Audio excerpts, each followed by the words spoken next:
Deuxième jour du Ramadan. Je me sens traversée par différentes émotions, à la fois la tristesse et la colère face à un monde matérialiste et violent.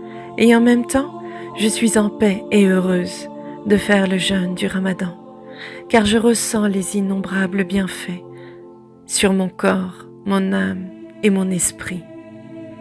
Mon plus grand bonheur est de nourrir au quotidien ma spiritualité. J'ai une soif de savoir qui ne cesse de grandir tellement mon désir de ne faire qu'une avec la source est infini. Certes, beaucoup pensent que le confinement est une épreuve de plus, mais je le vois comme une expérience à accepter pour atteindre la félicité, l'état de grâce infini qui nous permettra de regarder en face nos parties obscures. Il y a tant de questionnements dans une quête spirituelle. Suis-je sur le bon cheminement?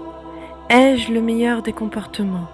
Pourquoi est-il si difficile de vivre sa spiritualité quand on se sent souvent attaqué par des forces obscures qui ne veulent pas que nous grandissions vibratoirement et spirituellement? Ce deuxième jour du Ramadan est un jour de questionnement, de circulation libre et désordonnée, d'émotions et de souvenirs de toutes sortes.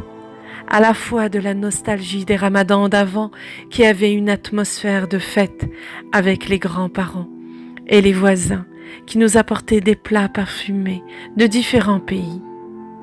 Mais après, je reviens vite à l'ici et maintenant pour remercier le divin de cette chance d'être encore en vie pour jeûner ce ramadan très spécial.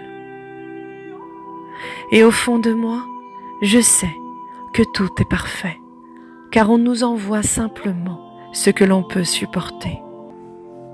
Il y a encore tellement à faire pour s'améliorer et se rapprocher le plus possible des qualités de l'ange, même si être un humain est très difficile, car nous sommes à la base cette dualité, à la fois le bien et le mal, la lumière et l'obscurité. Mais ce qui compte le plus aujourd'hui, c'est d'accepter, de transcender notre propre obscurité en lumière.